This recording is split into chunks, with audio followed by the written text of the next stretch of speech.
కడపలో never before ever after అన్నట్లు మహానాడు సభ జరుగుతోందని జగన్ కు దమ్ముంటే అసెంబ్లీకి వచ్చి మాట్లాడాలంటున్న మాధవరెడ్డితో మా ప్రతినిధి Purna face to face. Kadapa fire brand Madhava Reddy గారు మొదటి నుంచి చెప్తున్నారు నెవర్ ఆఫ్టర్ నెవర్ బిఫోర్ అన్నట్టుగా కడప మహానాడు జరిగిద్దని. అదే ఫార్ములా నిన్న ఇంప్లికేట్ అయింది. ఇదే అంశానికి సంబంధించి మనతో మాట్లాడటానికి మాధవరెడ్డి గారు ఉన్నారు. ఆ రోజు బాబు గారు కడపలో చేద్దాం అనగానే ఇంత పెద్దన విజయము ఆల్రెడీ మా అధ్యక్షులు శ్రీనివాసరెడ్డి గారు ఫిక్స్ చేసేశారు. ఇంత సక్సెస్ చేయాలనుకున్నారు. ప్రతి ఒక్కరము ఇది మా కుటుంబంలో జరుగుతున్న పండగలాగా చేశాము. ప్రతి ఒక్కరు కడప జిల్లాలోని గెలిచిన ఎమ్మెల్యేలు, ఇన్ఛార్జీలు, ప్రతి ఒక్క కార్యకర్త, నాయకుడి యొక్క కష్టం ఫలితమే, వాళ్ళ పార్టిసిపేషన్ ఫలితమే ఈరోజు ఈ మహానాడు ఇంత విజయవంతం అవడము. దీని ఒక స్టాండర్డ్ సెట్ చేశాం. నెవర్ బిఫోర్ ఎవర్ ఆఫ్టర్ లాగా నెక్స్ట్ మహానాడులు దీన్ని బేస్ చేసుకొని వెళ్లాల్సిన పరిస్థితి కల్పించాం.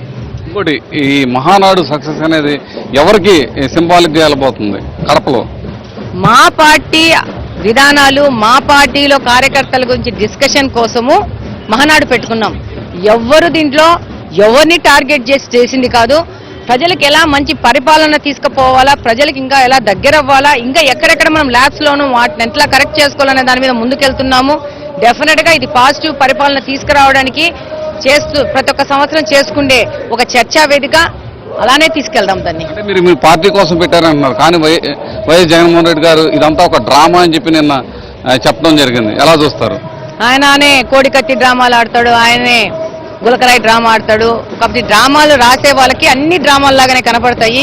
ఈ మాటలు మానేసి నీతో సహా బ్యాలెన్స్ 10 మందిని తీసుకుని అసెంబ్లీలో కూర్చుంటే ఏది డ్రామానో ఏది వాస్తవమో మాట్లాడుకుందాము. దొంగగా రిజిస్టర్ తీసుకుపోయి సంతకాలు పెట్టడం కాదు. చేత అయితే అసెంబ్లీలో కూర్చోండి, చేత కాకపోతే రిజైన్ చేయండి, లేకపోతే జీతాలు మాత్రం వాపస్ మేము తీసుకోవట్లేదు ఈ 5 సంవత్సరాలని చెప్పి రాసిచ్చేయండి. అంటే మీరు కడపలో మొత్తం కూడా వైఎస్ విగ్రహాలను సైతం కూడా పుష్పమయం చేశారు అని చెప్పి ఒక ఆరోపణ అయితే వైసీపీ నాయకులు చేస్తున్నారు. దాన్ని ఎలా చూడాలి?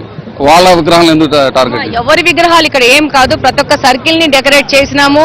రాజశేఖర రెడ్డి గారు అంటే కూడా మాకు కూడా గౌరవం ఉంది. డెఫినెట్ గా 2 రోజులు పండగ, ఒక పండగ జరిగినప్పుడు తోరణాలు, అలంకరణలు చేసుకుంటాము. అలానే చేసుకున్నాము. రాజశేఖర రెడ్డి విగ్రహమే కాదు, ప్రతి ఒక్క సర్కిల్ ని చేసుకున్నాము.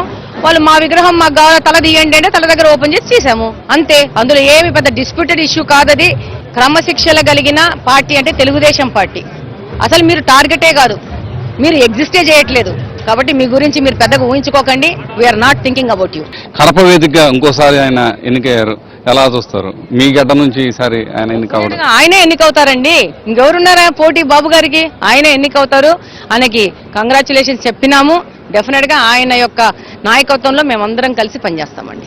ఓవరాల్ గా మహానాడు అనేది ఇప్పుడు ఎవరికి సంకేతాలు? ఇక్కడ విజయ సంకేతాలు రాయలసీమలో ఉన్న వైసీపీ నేతలకా, లేకపోతే ఓవరాల్ గా ప్రజలకు మంచి పరిపాలన ఇవ్వబోతున్నాం. సరైన చర్చలు జరిగిన ఈ మహానాడులో ప్రజలకు దగ్గర అవ్వబోతున్నాము. ప్రజల క్షేమం కోసము, ప్రజల మౌలిక వసతులు కల్పించడానికి వాళ్ళకి దగ్గర. వైసీపీ నేతలను టార్గెట్ చేస్తున్న గురించి మాట్లాడకయ్యా, బొంగు పార్టీ వదిలే.